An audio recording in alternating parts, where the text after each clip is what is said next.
Let's go.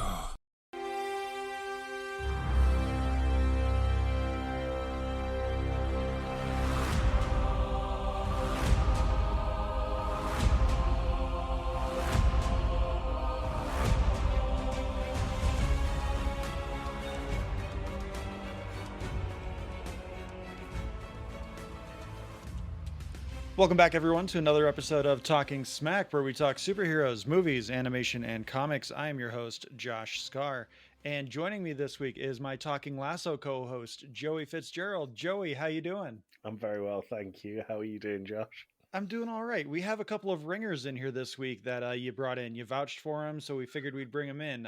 We are joined by most certainly did not vouch for any of these two. They let themselves in. Sorry, Josh, carry on. We are joined by your brother, Tim. Tim, how are you doing? Hello, I'm not bad. How are you? I'm doing very well. And we are also joined by this guy named Slade, who you may have heard me recently on the Cultworthy podcast with, and also on this podcast, which actually, I don't mean to cut you off here already, Slade, but I looked it up. We're almost a year to the day from when we did our Uncharted episode. We're like, and still no Guilty Gear lore episode. I've been trying so hard to find the time. It is coming, I promise you. But Slade, how are you doing? I'm good. I'd like everybody to know I'm very much pro peaches. I like the presidents of the United States of America later as well.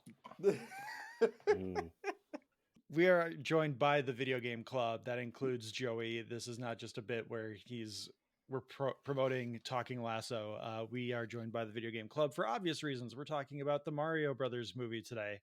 But first and foremost, we are going to hear from our friends over at the Super Familiar with the Wilsons podcast, and we'll be right back to talk more about the Mario Brothers movie. The Super Familiar with the Wilsons podcast. You know that family whose house you hung out in when you were a kid? The house was a little loud and chaotic, but always fun, and sometimes felt more home than home. Well, that's us. We're the Wilsons, and we welcome you into our podcast with silly chat, ridiculous games, and interviews with interesting people. Like a spin doctor. The Super Familiar with the Wilsons podcast. Welcome home.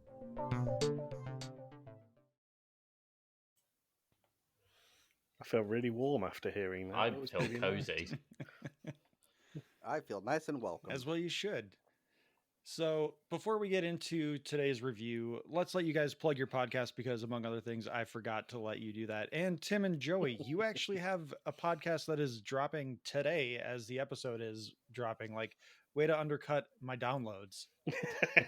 You're so welcome. Well, no, we're not undercutting. We're piggybacking. There's a very big difference here, Josh.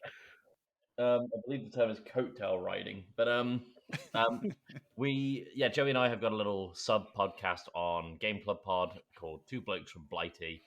It's mostly just us talking rubbish for about 30 minutes once a week, catching up on our week and discussing strange internet findings. Yeah, this week you'll hear all about Tim's cryptocurrency journey and how he slides to work like a penguin unless it's an uphill journey, where he finds that much more difficult. So I forgot about that. You can enjoy that this week on the Game Club Pod Spotify feed or wherever you get your podcasts. There you go. You can also find me on my other podcast, The Fanatic Pod. I'm waiting for the bit to come in now. It's almost Pavlovian. But I don't think Joey can do the bit anymore. I got embarrassed last time on Game Club Pod. I did it. So. Have I inadvertently killed the bit, but just by inviting Joey on for this Ted Lasso podcast? Yes. You can still do the bit. You're very welcome to. So, oh, look at me. I'm the Video Game Club. I'm the Game Club Pod. I have the podcast. There we go. I have multiple podcasts. I can do multiple things on the podcast feed. You can come on. All right, so my other podcast is The Fanatics, where my co-host Aya and I watch the same awful movie every week for a year. Last year we did John Travolta's The Fanatic. This year we are doing Catwoman. As of the time of recording, I think we're going into week 22 offhand. But if I'm honest, it all kind of blurs together for me. You had a large hand in that as well, didn't you, Josh? Because I inadvertently did. I didn't really think of the consequences of my actions with that one, and it seems to be driving Tim into some strange Catwoman fetish madness. I don't know if you've listened to much of the latest episodes of Game Club Pod or the Fanatic. I am hating this season so much more than the first season. Like we did, like the whole premise of the thing is, yeah, we watched the same awful movie, but god damn, this thing is wearing me down, like week by week. Yeah, Tim had to clarify yesterday during our recording, which will come out in a few weeks' time, that he didn't hate his co-host. It's only the podcast, not the podcast, sorry, only the film that they're watching that he hates. Hmm Like when we got to approaching the halfway point in the first season of The Fanatic, I almost felt like I could see the light at the end of the tunnel. It looks very dark right now. The cat burping superpowers into Halle Berry's face is only taking you so far. My vision has been fogged by cat burp. That sounds like 52 episodes of content to me.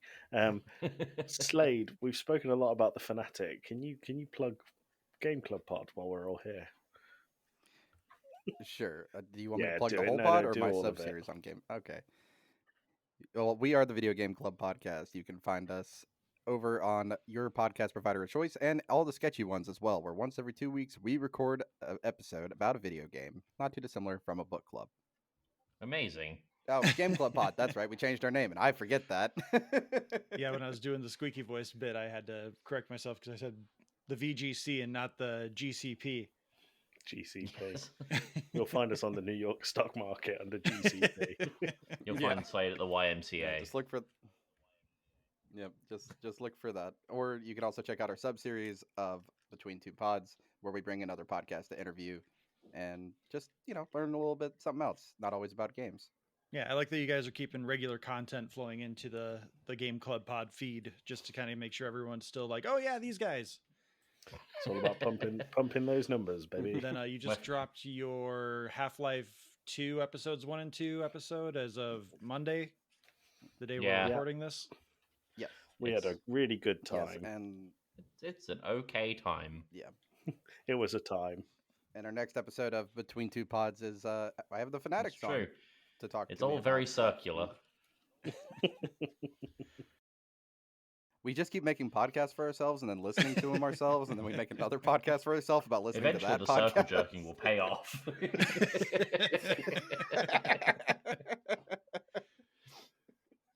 Well, Oh. speaking of circle jerking, the Mario Brothers movie.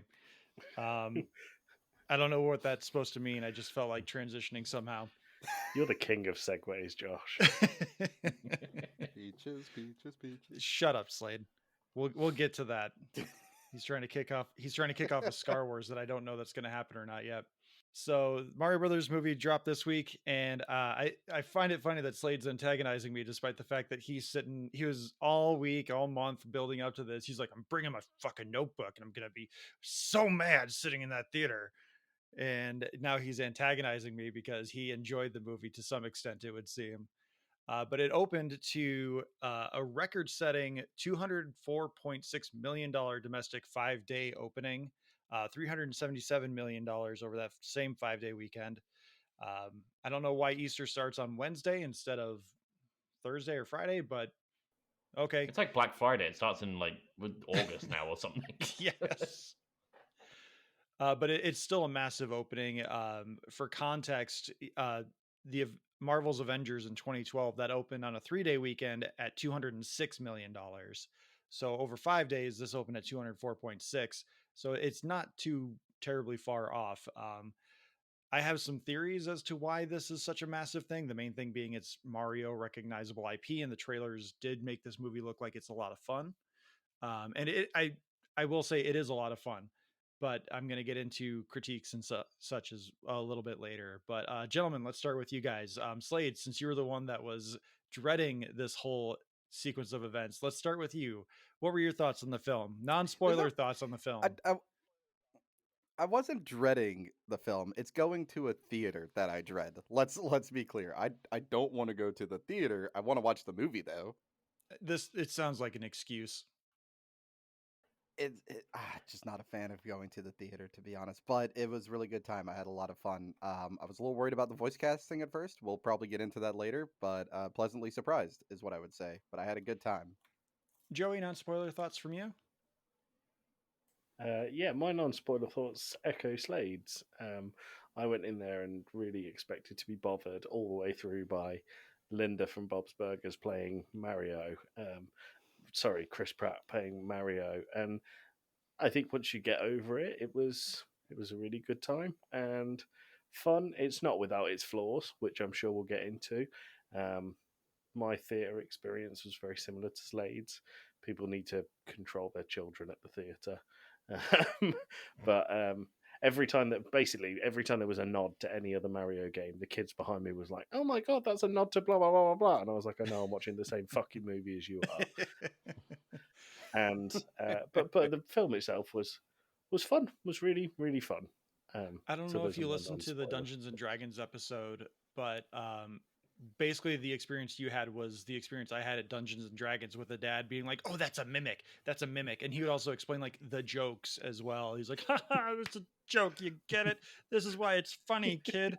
And I'm just like, "Shut up. We're all watching the same damn movie." This sounds like Thankfully, I did not have that going on in this theater going experience. I only had like 8 other people in my theater with me because I went to a Wow. little bit later of a show. But Tim, what were your thoughts on the film? I thought the first maybe 10, 15 minutes were very, very fun. It was clearly, the first 15 minutes were clearly written by people who have a love and interest of Mario, and then the rest of the film was very beige. It's I I came out very indifferent with this film.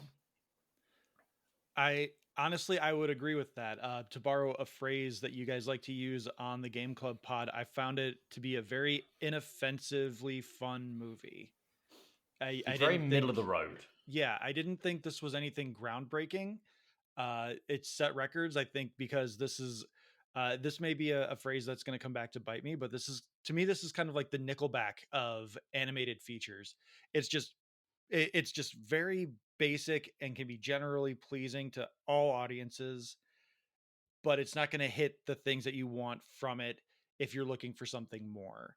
And for me, I wasn't looking for something to be like the Lego movie or Into the Spider-Verse. It didn't need to be groundbreaking, but I wanted it to be good, and I found it to be more average than good. Just sounds to me like you described Mario in all aspects. Now Really, Mario can be good. Like it's if you great. play like the It's RPGs but and no. stuff. Yeah, but it's there for all audiences. It's like a baseline. It's you described it. It did what it needed to perfectly in That's that fair. And sense. I think among other things, the one thing that it did that really kind of just set me off from the get-go is that we kind of knew this from the trailers, but it does the thing that I hate in almost every video game movie adaptation, which is it sets its heroes up in the quote unquote real world, and then they get transitioned into this fantastical world of the video game world. And I hate that. And you can get away with it if you do it well enough. I don't think I would even give the Sonic movies a pass with that one. um, but overall, I don't like that trope, and I feel like you can easily just be like, he's a plumber from the Mushroom Kingdom, which I think in canon, Tim, you like lore.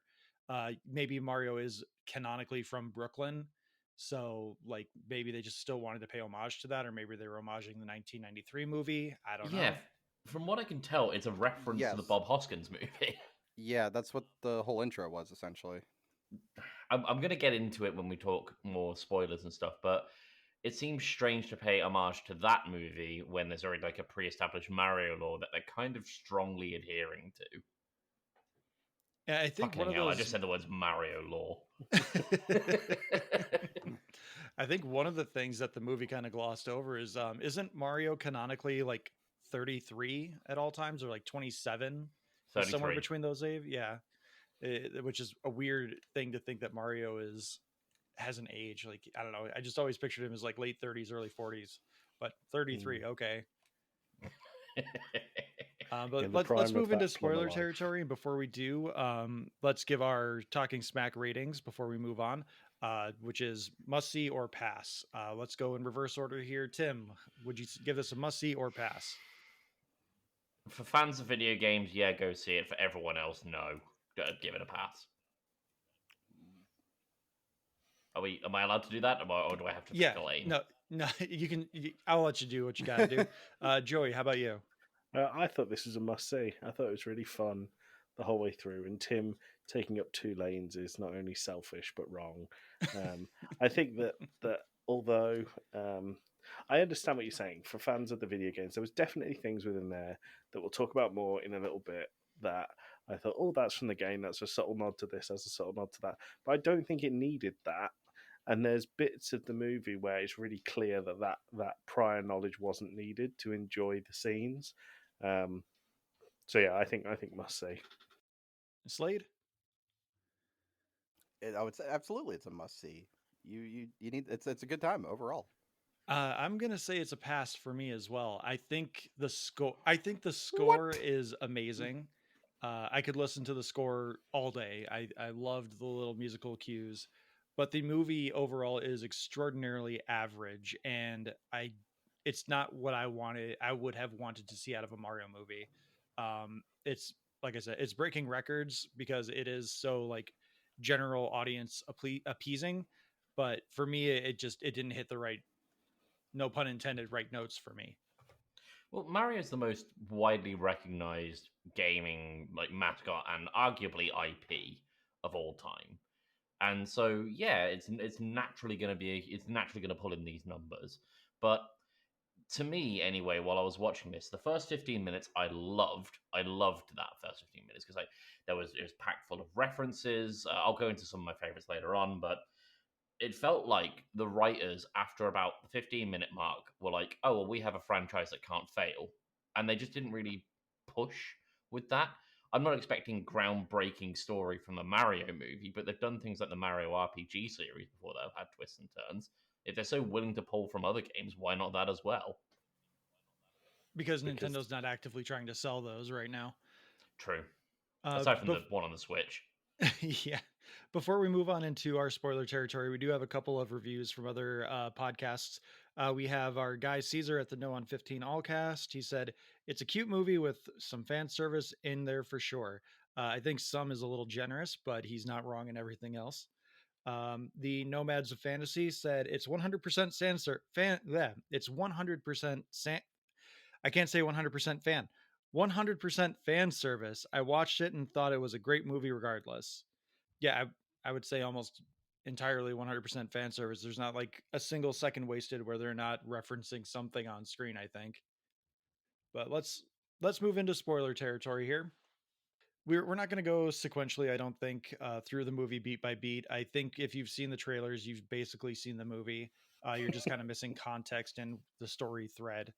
But I'll let you guys kind of kick off this conversation because I've already made my main piece, which is I feel like this is a very average movie. I have undermined myself already in my head. The one spoiler thing I want to talk about real quick is Mario should not ever not have gloves on.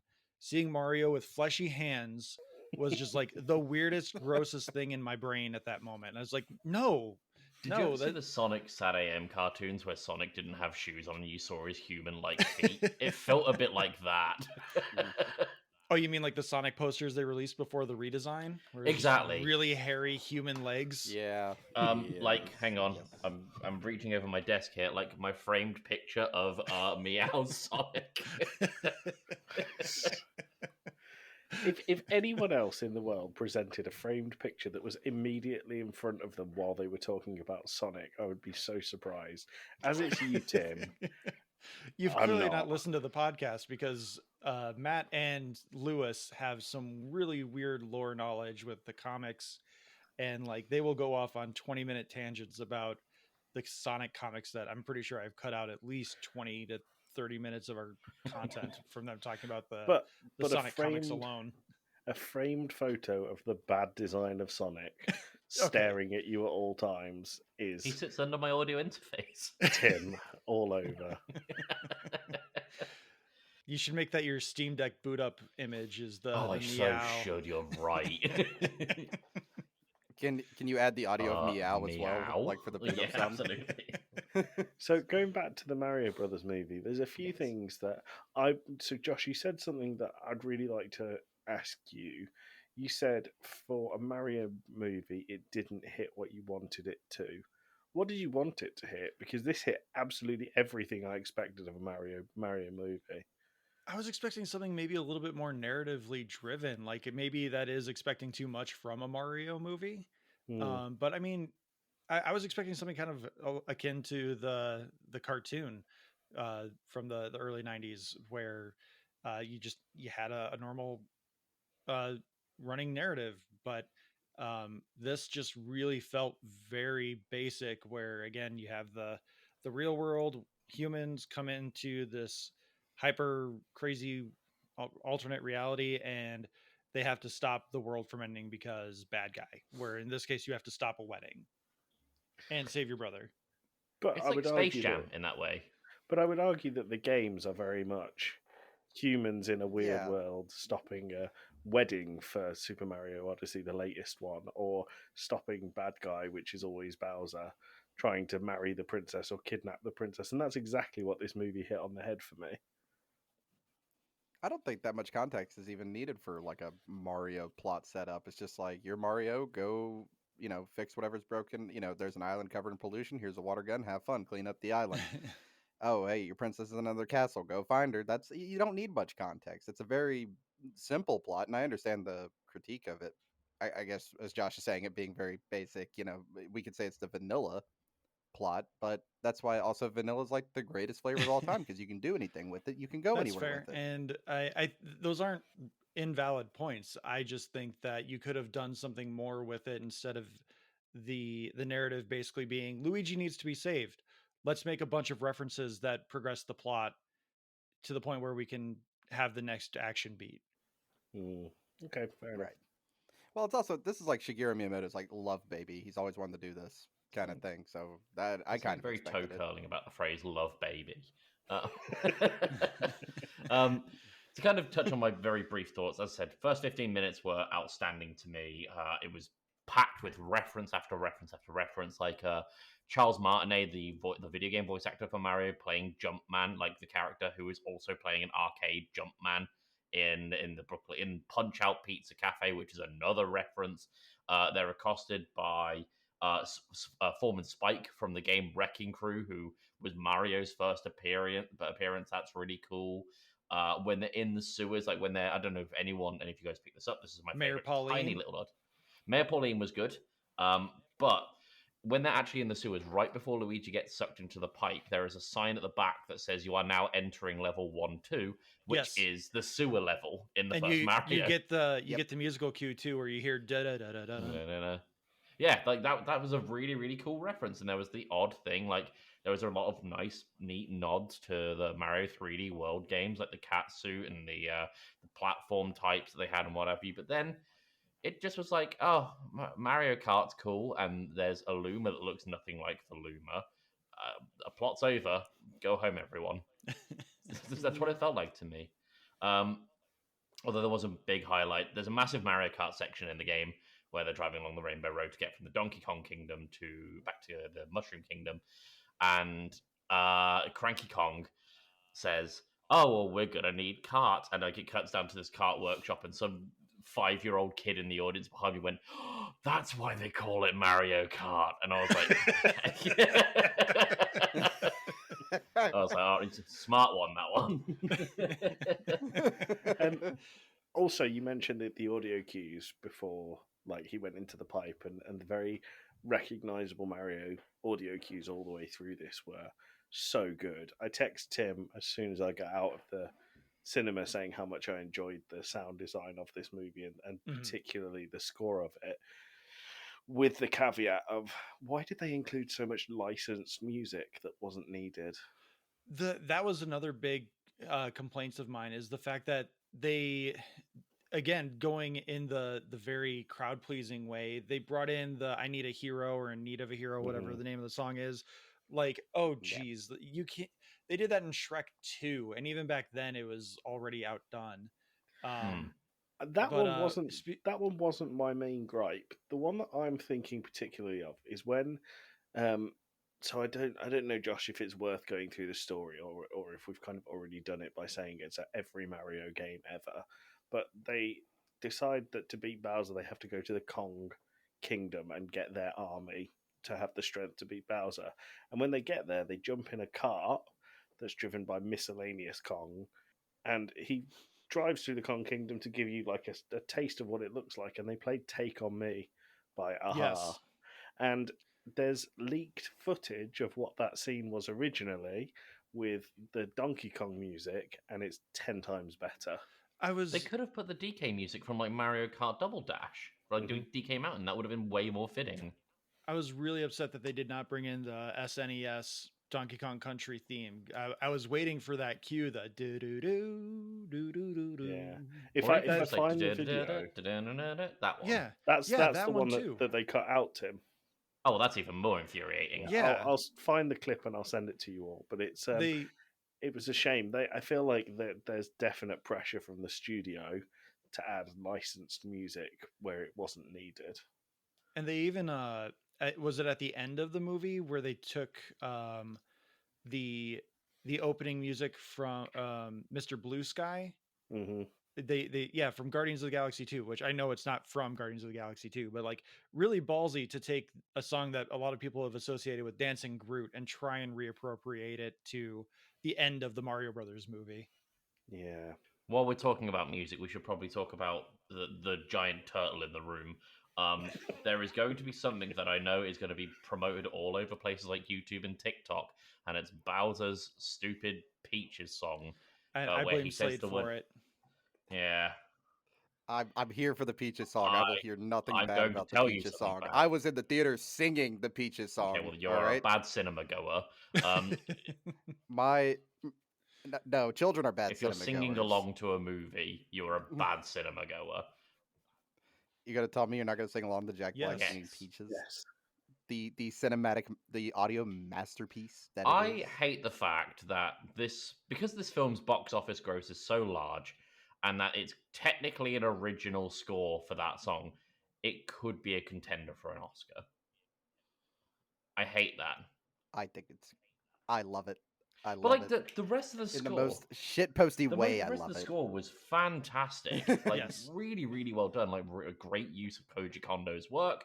A lot of like pulling from different Mario sources, like everything from like the original Super Mario Bros. Right the way up to Galaxy and Odyssey. But then they have Aha and Peaches and I Need a Hero, and it really sours the whole tone of this audio. Oh, and Thunderstruck as well. right? But like Joe will tell you this. My degree is in audio engineering and sound design, so I have a particular ear for these things, and loved most of the sound effects. There's a couple of things I would probably change myself, but I'm not working in Hollywood. But the sound, the audio, what am I thinking about? The soundtrack, rather. I think it had a lot of great moments and it had a lot of low moments, but that's just me. Yeah, I thought it was fine. Yeah, I told I enjoyed Josh it when I spoke to him. I can't remember when. That I got over the Chris Pratt, Linda as Mario thing very quickly. What I didn't get over was how much I disliked Jack Black's Bowser by the end of it. I thought when he was talking, he was good. I didn't, because I have this image of Bowser. When I think of Mario, I think of Mario 64, which obviously doesn't have voice acting, but it gives him this menacing tone. And I left this movie while still enjoying it, thinking that they'd made Bowser a massive pussy. No, they just made him a big simp. That's all they did. He's just a massive simp. He's they done didn't the do wedding that to stuff him for a few games. He's done it across the Mario RPG series. He did it in Odyssey. I'm pretty sure it's kind of hinted at in Sunshine with suggesting that Bowser Jr. is Peach's son, but obviously it turned out to not be the case because it's a fucking turtle. And yeah, it's not the first time it's been done. It's not breaking new ground. But then they had him just playing piano because lol Jack Black. Yes, and apparently that came up in a recording session. Like they wrote the song in a day, which it's not surprising. They and you don't say. I get that you have Jack Black and you're gonna let him sing if he wants to sing, and it's also Illumination where they don't really care about content, where they care more about memeability, and this is like the ultimate meme. It's a 90-second meme. I think when you say it's not surprising they came up with it in a day, I think it's surprising that it took them a day. It was so infuriatingly poor. Yeah, no, that's I think Justin from the Movie Wire, Alex and I have our own thread from the Oscar thing. And let me pull it up here real quick, just because there are too many people credited as being part of the writing team for this. I am gonna have peaches, peaches, peaches, peaches, peaches in my fucking head until I hear Oh something no, else memorable. I've repressed that long since leaving the theatre. In my group chat for my friends who I went to see the movie with, it's been nothing but peaches memes, and I'm here for it. The worst kind of. And you know what? human I know the producers and the marketing team and Illumination Studio are just going to lean hard into that, and it's going to be all over TikTok and YouTube and Twitter, and I'm going to get sick of it. It's going to annoy me, and I'm going to have to mute every single account that I see it on.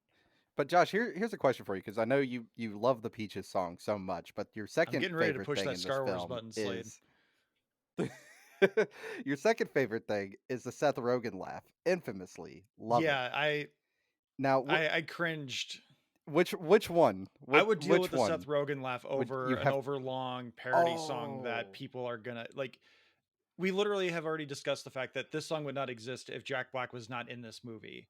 And if they even had a plan for it without Jack Black, people would not care about it unless it was sung by Jack Black. So it's really just the fact that Jack Black was playing the role of Bowser and sang this ridiculous song. that's all I need. You know, that's like when I give like a game of 3 right there. Josh would rather listen to the Seth Rogen laugh. Well, I don't like Seth Rogen anyway, and I'd still rather do that. Just Here we go. I found it.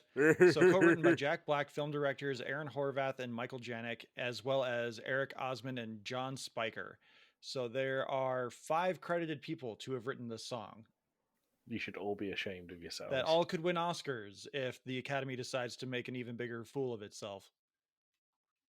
I'm But so proud of them. after listening to your chat in the last episode about your last Star Wars, the Moana composer who hasn't won an Oscar, Lin-Manuel Miranda, yeah. Yeah, and the talk about we don't talk about Bruno not being nominated. Then if this wins an Oscar, then I don't think I'll ever go to the cinema again. Art is dead.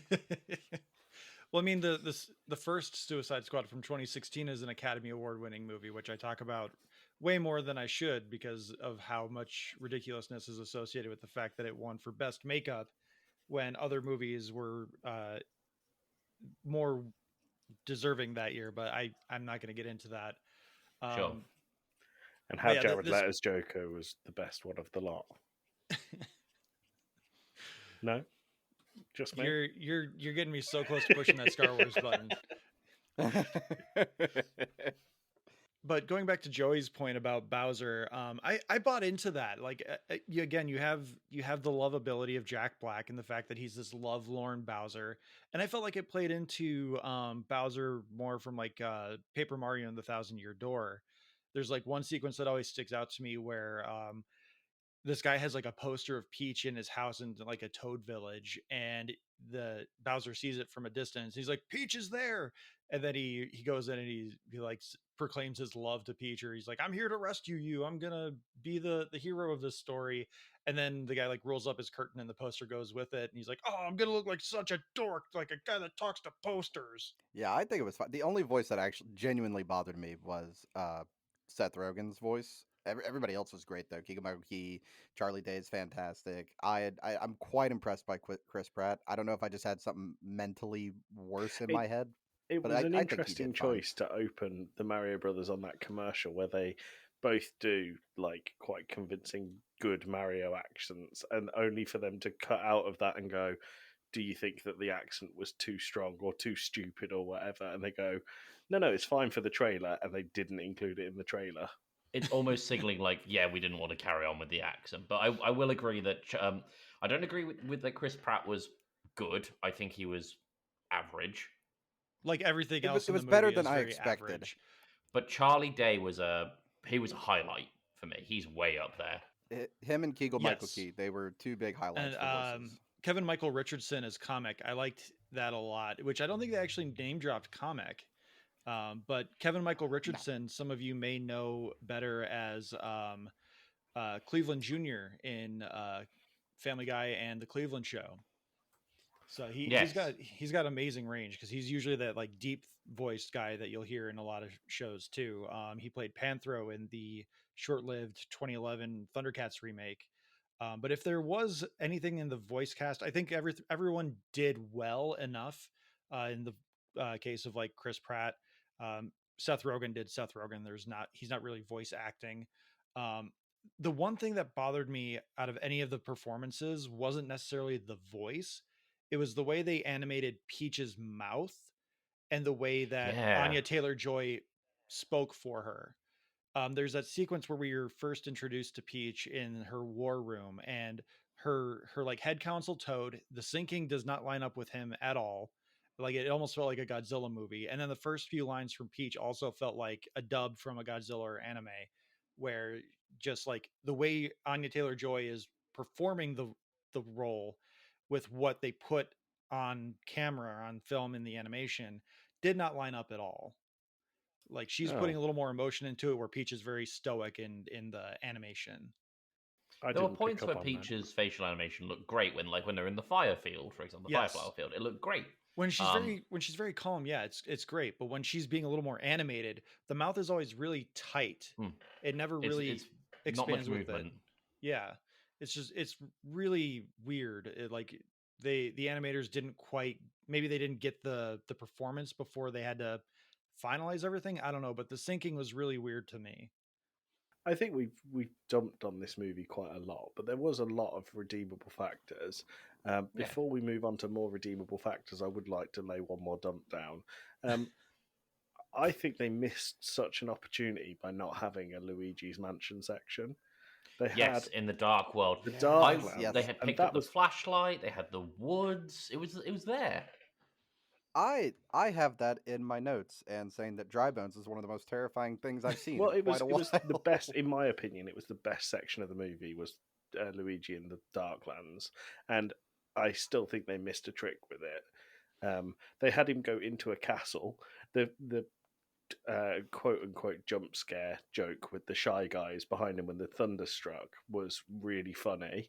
But Yeah. I just think they could have done a bit more with it. Speaking of the could have. Shy Guys, was anyone else disappointed that the Shy Guy spoke? The Shy Guy in like the gas mask. Yes. Yeah, Yeah, Like, yeah, yeah. I snippets. That's what they're yeah called. yeah. He doesn't Yeah, need to talk. yeah. Just have him do his meow, Yeah, and Bowser that's a really understands good him. impression. But this is a movie audience, Josh. How Because will they Bowser, know? how do people know Han understands Chewbacca? Come on. I think they should have the whole thing where no one speaks and it's like Banjo Kazooie, and they That'd all be just make incredible. Yeah, noises. it's just Mario the whole time going wahoo. Ding That would Ding have saved Wahoo, the them, movie. saved them a fortune on voice casting. No, to touch on Joey's point there, when Luigi enters that castle in the Dark World, they had the forest, they had the thing of him picking up the flashlight, and he was looking nervous, and I was like, oh, cool, this is a Luigi's Mansion bit, and then he just enters, generic castle from World 5 of Mario All Stars 2. It's like, oh, okay, cool. I don't know if that's accurate. It's a shot in the dark, but they could have replaced that castle with a mansion and had the exact same effect. If anything, a better effect, because it would have been a reference to a Luigi game. Yeah, also in my notes here with that there, I just wrote NCU next to it, so Nintendo Cinematic Universe, because who knows? It's Nintendo. They could do this. Before we move off of Luigi, I did want to relay one of my favorite Luigi facts because I have many. It's when Nintendo a few years ago had the Year of Luigi, which was like where they had like New Super Luigi U and they had all these Luigi themed games. It was their worst performing financial year. Oh no. Oh, Luigi's so fun. I love him. I prefer him to Mario. You three have been dumping on the movie. I have nothing to like dump on with it except for my experience at the theater. No, which I don't mean, like I said, I think it was a really good Yeah. time, but I just think there was a couple of things where they missed the mark. I think they did more better than they did wrong, but I think they missed the mark. And Luigi's Mansion was one of those things. I actually, when I watch a video game film, which isn't very often, if it's good, it makes you want to play the game. And the only game I really wanted to play after watching this was Luigi's Mansion. I wanted to play Mario Kart, to be honest. When I saw that track skip, I got really hyped. Not gonna lie, Yeah, that was a good good. bit. it was good. But they left the lights on in the theater when the movie started for me. That's part one. So when I say these are my complaints, they left the lights on for about the first 10 minutes. So during the whole penguin scene, other than that, I in my notes it just says I hate children because there were a lot of kids running around, and it took everything in my power to not just stick my leg out and watch one go face first into one of the little poles that lead you to I concessions. love that part of the movie. The other thing was, I went to see this with a group of friends, and they were like, "Oh, let me know when this episode comes out." So Will showed up after going to a baby shower, a bit drunk, to the theater. He had a great time. And he did, but he's also a plumber. So picture going to the Mario movie. The movie starts with them fixing a plumbing job and having to listen to a drunk plumber sitting next to you critique what Mario is doing wrong. You can't and fix a can't get leaky him to pipe shut up. by tightening the drain. What? He's like, that's the wrong pipe they're supposed to be tightening right now. And then they go down into the sewer, and he's like, that's a pressure release valve, and this is how this actually works. And Mario's not doing that. That correct. opening scene where they're repairing the sink, where it was actually kind of an original, almost short story from Illumination within this movie, was really, really enjoyable. It was something, creative for the movie, and then they were just like, haha, we're going to the Mushroom Kingdom now. I hated that opening sequence. Like, I don't think you needed something to beat them down more than you already have. Like, their family doesn't believe in them, and Spike is antagonizing them. I think having them do a good job and then just having the dog come and wreck it and basically just not letting them get paid. I don't know what the fallout from all that was. It felt more like just piling on before you get this big buildup, but it never. They never feel like they grow, in my opinion. Like Mario's growth is he learns how to eat mushrooms in the first 20 minutes of the movie. I mean, again, I'm not going into the Mario movie expecting groundbreaking plot, but yeah, something would have been nice.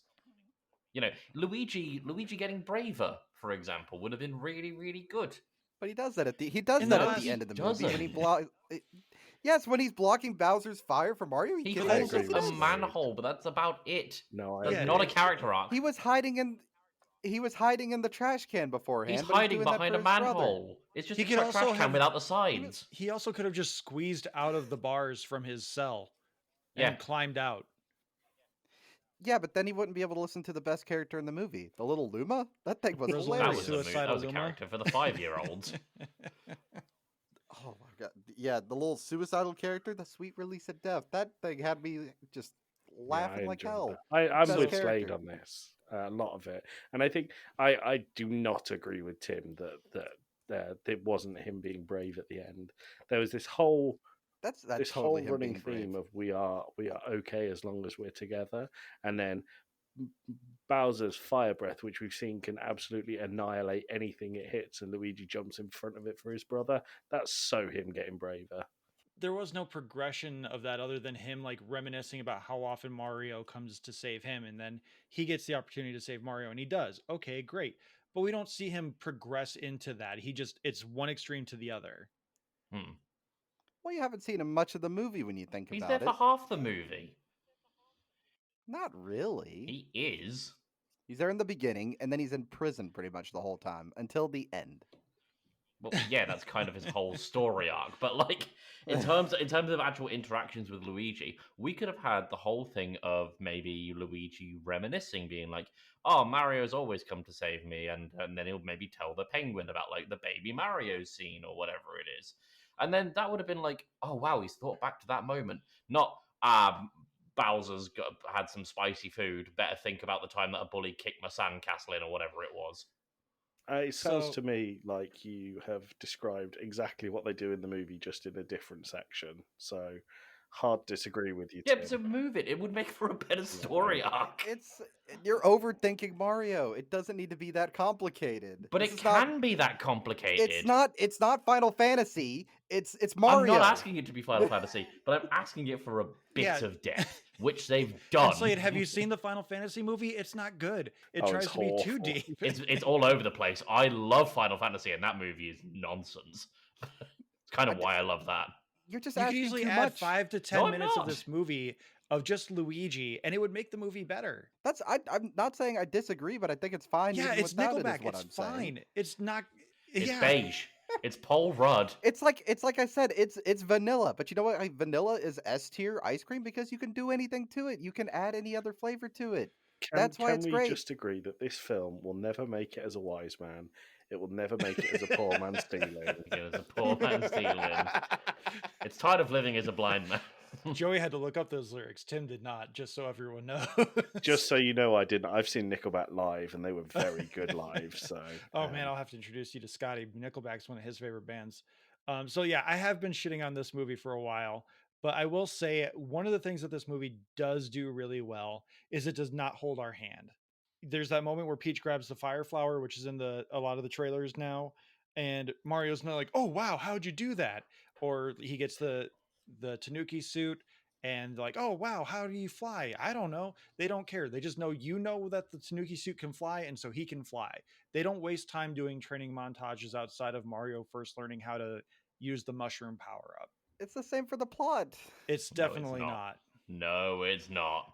There's hand holding, there's show and tell, Also- which this one showed, didn't tell. And it also gave the viewers enough credit to understand that they knew how these things worked. And if you didn't know, you can go play the games and you will find out. I also like that they didn't make Peach a damsel in distress, which we haven't brought up She yet. was a I girl like boss that through and she through, is- and I loved it. Yeah, yep. Going out of 10. strapless with her wedding dress, big props. Yeah, her fighting by herself too. That was awesome. Yeah, more of that. More strong female lead characters, please. Thank you. So as we climb closer to the hour mark, I did want to get really into the I'm going to say the final post credits scene, because the mid credits scene is just pointless. We're not even going to talk about it. The post credits scene, did that get you guys hyped at all? absolutely not. The fact that can I explain what this is, Josh? We said Of we're in course. spoiler territory. So there's a whole long tracking shot in the original sewers, and then it cuts to a Yoshi egg, and it cracks, and you hear Yoshi say Yoshi, and that is the whole post credit scene. And I think that would have been cool if we hadn't seen a Yoshi halfway through the movie. That was my thoughts. That was one thing I really enjoyed. The fact there was a Smash Melee reference in that in the movie. My eyes lit up at that. I was like, I know that one. Was the whole Donkey Kong fight not a reference to Smash? I think it was a little bit of Smash and original Donkey Kong, because if you notice, like, he's throwing his barrels and you've got the I beams that you're running up and down in ladders and all that, but it's kind of a blend. I think that's just more of a Jumpman reference. But there is one thing that I want to bring up, and it makes me a little bit angry about this movie, to be honest. And I really hope that you guys will agree with me, because I hope I'm not being facetious. The DK rap was in this movie from Donkey Kong 64, and I loved that. The thing I didn't love is that Grant Kirkhope is not credited for that. It is just listed as from Donkey Kong 64. Oh, I didn't catch that. It is a bit of a dick move. Grant Kirkhope is not credited, and he has been advertising this movie and shouting this movie out for weeks on his Twitter. And yeah, I'm not expecting him to go back and just add him in now, but I'm assuming that he had at least some involvement as the writer of the DK rap. And it's frankly disrespectful to the DK rap. It's disrespectful to not credit the guy who wrote this thing that you are referencing. Yeah, they give a big shout out in the credits to Koji Kondo. So like, why can't you just credit him for the rap? Grant Kirkhope. Yep. That wasn't my only bad thing. Mine was thinking about all the OSHA violations. Well, it's a good thing OSHA doesn't exist in the Mushroom Kingdom there. Yeah. It's called Yosha for Yoshi. Also, I was kind of excited about a little Yoshi egg. Not like oh, hell yes, another movie, but like, oh, okay, that could be pretty cool. Because Yoshi really makes his first appearance in Super Mario World, if I'm not mistaken? Yes. So, do you know what it felt like? You could also do like a Yoshi Island movie, and there's a couple different Yoshi games anyway. Do you know what it felt like with the Yoshi egg at the end? Did you guys ever see the first live-action Sonic movie? Yeah. No. Okay, so Josh, you'll know what I'm talking about. Post-credit scene where they tease Tails, and you're just like, oh, neat. That's what that was. Yeah, but like Tails at least has dialogue where it's like, okay, something is happening, because he's got like a little monitor. He's like, he's here somewhere. And like, oh, what is Tails looking for Sonic for? Where a Yoshi egg hatching in a sewer system in New York means absolutely nothing in terms of story. I really hope we get Bob Hoskins Yoshi in the next movie, and maybe Dennis Hopper saying "Bob." As a side note, everyone in the cinema I was with, and it was really busy. There must have been about 60 people there, and everyone there was going, "Oh no, we've got to stay for the post-credit scene," and we got that dopey rendition of Peaches again. And then everyone got up and walked out, and it was me and one other person who saw the Yoshi thing. And that's why I messaged. Did you make eye contact? We shared a tender kiss at the end. That's why I messaged Josh afterwards and said, "I know you said there's a post-credit scene. There's actually two. Make sure you stay till the very end." Fun little aside. Mine, Joey's brother James came by to visit my place today. Drop a few things off, including a Game Boy that needs fixing and a copy of Mario and Yoshi. Huh. Wow. Neat. It is like his faithful little sidekick. So I mean, you could do something for another movie with Yoshi. Can I I go mean, back sure. to something, Josh? You said you hate right at the start. The real world, game world split. I Yes. don't mind that. I think it's fine. I know it bothers you. I'm still trying to get that Star Wars button pushed. The thing that bothered me about it was, so we've seen in the original trailers that Bowser's like continent island is floating around and destroying everything. Should have been a ship. Should have been a ship, regardless. It's huge. Yep. It's like the size of one of the lands. And it drops on Brooklyn, where people are famously spread out and have loads of space. Would that not have killed millions of people? Absolutely. it Probably, would. probably would have killed a bunch of people. Yeah. And then at the end of it, when Yeah. Bowser's defeated, they're just all hanging out the windows and going, "Good job, Mario. You're the man." Good job. I kind of have something similar in my notes, and I feel like I'm on Josh's side for this, but it just says, why did they trust Mario right away? It never makes sense to me in any of these kind of movies where just some random dickheads show up and they're like, "Oh, you, the chosen hero." Yeah. Speaking of like seeing people immediately and just attaching to them, Keegan Michael Key's Toad, I could have done with like 10% more of him. Not a whole lot Yeah. more, but I would have liked to have seen a lot more because he has that just like that nice character moment or character trope of where like I don't even know what's going on, but he has met Mario for all of 5 seconds, and he's like, "Mario's my best friend. We're going on an adventure together." And he knows Mario through and through, and he's just like, "We're buds. We've got this. We're gonna do everything we can for you." And I love that. I thought that was really fun. I feel like that's how we started as two podcasts, Josh. It's true. You shouted us out, and all of a sudden I'm like, "Yeah, we're best friends now." Maybe I shouldn't be questioning this so hard, right? For me, he took some getting used to, but after about 5 minutes, yeah, fine. I quite liked his Toad. I really did. On the topic of voice acting, when this film first got its trailer, when Chris Pratt said "Mushroom Kingdom, here we come, wahoo!" A bunch of Twitter accounts started collating the foreign language dubs of this film, and French, Japanese, Spanish, and Italian all have knockout dubs for Mario. Like, so much better than Chris Pratt. And I get it, they can't have, the French voice actor do the same thing for the English one, but it so overshadows him. I would really encourage you to check it out if you can. I remember seeing even just I think it was the second trailer where you see Mario do the little hop in the wahoo. The French one, he doesn't say wahoo. I think he says yahoo. But like there is just such an emotional resonance in the French one where you hear the fun, where Chris Pratt's is just much more flat. It's just like, oh, I'm reading a line. Wahoo. But this also goes back to just hire voice actors. Stop hiring Yes. actors. Hire voice actors. Do you not think it's because, as English-speaking audiences, we are expected to go, "Oh, Chris Pratt's in this. I'll go and watch it," without thinking, "This is a Mario movie." No, Well, that's exactly that's why all. it is. That's why. So- Yeah. No. That's it. Yeah. You wouldn't go, "Oh, hey, they have Ian Sinclair voicing Mario."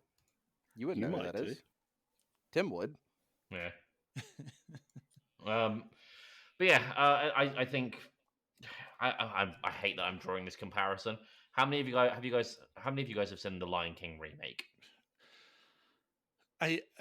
No, I have seen it. I don't care for it. But are you going to refer It to? is soulless. Yes. If you, someone has it, but if you just look at the lines that James Earl Jones, who played both roles in the same movies, just 30 years apart, in the 1993 animated movie, you hear him when he asks Scar, "Is that a challenge?" Like there's just force behind it. They add like an extra sound effect of like a little roar behind it.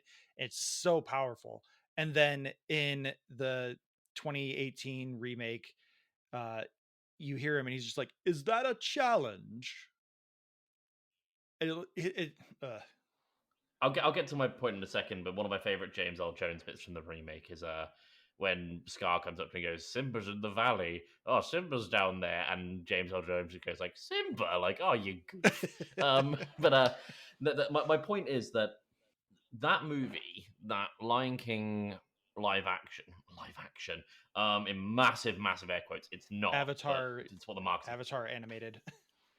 Yeah, Avatar animated, perfect. That is a prime example of why you need to hire voice actors and singers and not just actors and celebrities. Because if you look at the cast for that, it is all flat and completely soulless. And I'm not saying the Mario Brothers movie is soulless, but I don't know if the French, for example, hired a particularly notable French actor for the Mario movie, or if the Italians hired a notable Italian actor for the Italian movie. But as someone from the outside looking in, like Josh said, there's a lot more fun and there's a lot more passion in their delivery of the lines that I've seen. And it's the same for The Lion King, and it's the same for this. It's probably the same for Catwoman as well, but I don't care to watch it in French. Can't wait for that French remake of Catwoman. No, I would 100% agree. And Beppo and I, among other people on this channel, will always vouch for voice actors getting the work over names. Just because, and to your point about other things, like we've got the upcoming Little Mermaid remake, which maybe it'll be good. I don't know, probably not. But almost every one of those Disney remakes, the thing that is missing in all of those is soul, and you can feel it in the performances. They're repeating the lines and recreating scenes. They're not there because they're passionate about it, even though they might say they are in press conferences and press tours. I'm looking forward to that live action Moana movie. That looks really cool. Push that fucking button, Josh. Joey's done it. He started a Scar War. Disney, stop the fucking remakes. Please come up with something new and original. Thank you. I think Raya and the Last Dragon, if you've ever seen that, I think that could have been a pretty good live action Disney movie, like an original IP Disney Don't movie. give them ideas. But they made it this really average animated feature with a really bad message. The message is trust everyone blindly and give them gifts. Like free candy from a van. Isn't that just Animal Crossing? Also, yeah. Yeah. That's just Animal Crossing. All right, Star Wars over. Good. I'm so pleased. There you go, Joey. You had to bring up Moana one more time. What if they gotten Dwayne "The Rock" Johnson to sing Peaches? Would have been It even would worse. Still be not entertaining. Anyway, do you have any other thoughts on the movie? I think I've covered most of everything that I've gotten to. The main things that stuck out to me were I hate peaches unless it's from the presidents of the United States of America. Yep. I thought the movie was very average but entertaining, mainly because I think of the musical score. I think they could have done something to visually differentiate itself from like The Secret Life of Pets and other Illumination projects that feature human characters. I would have liked to have seen something a little bit more unique, although the animation does kind of flow from the Nintendo stuff. But overall, I think it's really just average, but it's fun and vanilla, and therefore it will break records because everyone loves vanilla, as Slade has said. That sweet, sweet vanilla. It doesn't break it doesn't break ground, it doesn't push boundaries, Exactly. It just exists. Exactly. And that's why everyone is enjoying Before it. we let them finish on shitting on this movie, how fun was it? The whole thing was Okay. colourful and vibrant, and Oh, it was great. I Yeah, laughed out I loud. other than and, having, oh yeah, I laughed a lot. My drunk friend Will snuggled me at one point in the theater. That was a bit distracting, but you know, it's a theater going experience, and I guess that's what people do in those. He was trying to give me the full effect. Slade got handy in the back row. You have very different theater going experiences than I do. No, the whole thing was fun and it was playful, and there were bits of it that were really into Mario, bits of it that were a bit more generic, but that's fine. And the music was good apart from the licensed stuff and not crediting people. There were holes, there were missed opportunities, but overall it was a vibrant, fun, quick paced, good time. Yeah, for a Mario product, it doesn't have to have a perfect plot or anything like that. It's fine. It's notorious for going set piece to set piece, and that's really what it is. But for the budget Stop and it, box Tim. office, No, it no, we received, said it we Everything said needs we're was to be ending good on in this it. bit. That's good by us. So go and see the film. Tim loved No, it. we're doing a shit sandwich where we shit on one end, we compliment, and then we shit on the other end. Pretty sure it's called Human Centipede. But, It's nice to be on the positive end of things for once. can I talk about a letterbox review that I found? Oh, please. Because all it's got 3 stars and it says not a single Mario golf scene SMH. If there was, the kid in the theater would have told me, so I know that's true. Yeah, that's why they call it Mario Kart. Like he's just had a realization. Was there a Dr. Mario reference at all? No, there was not. No. There was also no Mario Tennis, Mario Paint. no Mario Squad Strikers, no Mario Basketball. Oh man, Joey would No have Mario Baseball. Joey would have lost his Mario mind if there was Baseball. a Mario Strikers reference. Mario Lasso. Mario Strikers is the sickest shit. I love Mario Strikers. I played the N64 one, which I liked a lot, or maybe it was GameCube, whichever one. GameCube. But I haven't played the one on the Switch, which I've seen as like. But if you haven't Okay. listened to it, the last episode of Talking Smack where they talk about Dungeons and Dragons, Josh explicitly says how much he's getting into soccer, and that's a direct quote. So I would expect complaints that Mario Strikers wasn't here, as Josh is the Talking Smack resident football fan. That's fair. I didn't think about it until now, though. So, in retrospect, I'm glad I gave it a pass. I think that's mean. Coming from Slade. I think it's. Can we give this a game club style score? If you want to go that far into it, sure. Mine's a 5. 8.5. Joey? 7.5. 5. See, look at me being Mr. Do you know what it Positive is, over Slade? here. This is On Letterboxd, I gave it 2.5. this is an animation, and if you shorten the word animation, it's an anime, and that's why Slade enjoyed it. Because I can actually get immersed. I'm not looking at stupid human faces. That it all becomes clear now. Peach is the new waifu.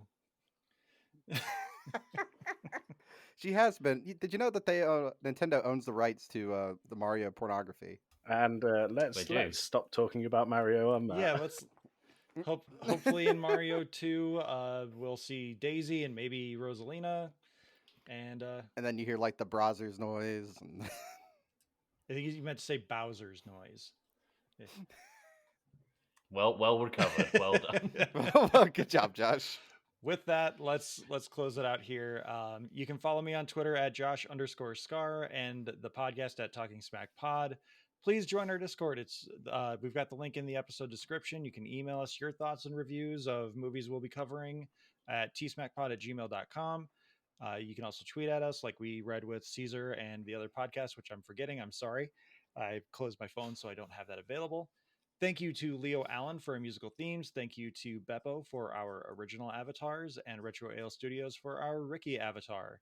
Please like, subscribe, rate, review, and gentlemen, please let us know your socials. Slade. You can find me over at Slade Plays Games on Twitter and Twitch. Slade's Life on Instagram. Joey. You can find me in the Talking Smack Discord. And Tim. You can find me on Wembembo at everything. WEMBEMBO. And we should say at Game Club Pod as he's well. He's Wemmin. That was the one that none of us Also mentioned. at the Fanatic Pod, the Fanatic singular, the Fanatic. The French version of that. Yeah, you can find us mainly at the Game Club Pod if you're not sick of us already. But stay here for Talking Smack. It's much more entertaining. And with that, we are going to be heading out. Gentlemen, thank you so much for stopping by to talk about this Mario movie. It's so average, but such a fun conversation. And so good. And we will see you all, Joey and I will see you all on Sunday for our next episode of Talking Lasso. And I believe next week's episode will be about Star Wars Celebration. And the week after that, we'll be closing out The Mandalorian Season 3 with a very special guest, so stay tuned. With that, thanks for listening, and take care. Watch Star Trek. Watch Attack on Titan. Actually, just watch the Mario movie. You can do that.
Play Guilty Gear. Wahoo!